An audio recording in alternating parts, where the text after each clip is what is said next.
என்ன பாக்குறீங்க? இன்னைக்கு இந்த விவசாய நிலத்துக்கெல்லாம் கிடைக்கிற சலுகை கொஞ்சம் கொஞ்சமா நிக்க ஆரம்பிக்கும். அன்னைக்கு விவசாயம் பண்ற எல்லா விவசாயியும் விவசாயம் பண்றதை கொஞ்சம் கொஞ்சமா நிறுத்த ஆரம்பிப்பான். அன்னைக்குதான் இதுதான் சான்ஸ் சொல்லிட்டு ஒரு நாளைக்கு பல கோடி சம்பாதிக்கிற கார்பரேட்காரன் இந்த விவசாயம் பண்ண உள்ள வருவான். அவன் வச்சுக்கிற பணத்தை வச்சு பல ஆயிரம் ஏக்கர் நிலத்தை வாங்குவான். அந்த நிலத்துக்கு வேலை செய்யறதுக்கு இன்டர்வியூ வச்சு ஆளை தேர்ந்தெடுப்பான்.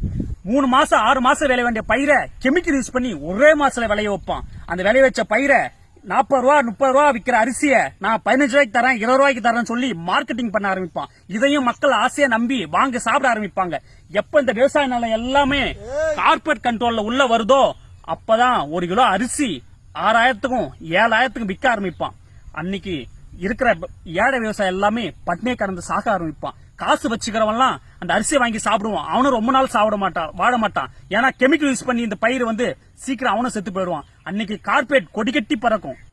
என்ன கஷ்டம் வந்தாலும் என்ன துன்பம் வந்தாலும் நெஞ்ச நிமித்தி மற்றவங்களுக்கு முன்னுதாரணமா வாழ்றதை விட்டுட்டு கோழத்தனமா தற்கொலை பண்ணிட்டு செத்து போன கூத்தாடி இன்னைக்கு ஸ்டேட்டஸா வச்சு கொண்டாடுற தரங்கட்ட சமுதாயத்துல வாழ்ந்துட்டு இருக்க நாமும் இன்னைக்கு டெல்லியில விவசாயத்துக்காக போராடிட்டு இருக்க மக்களை நினைக்க மறந்து போயிட்டோம்.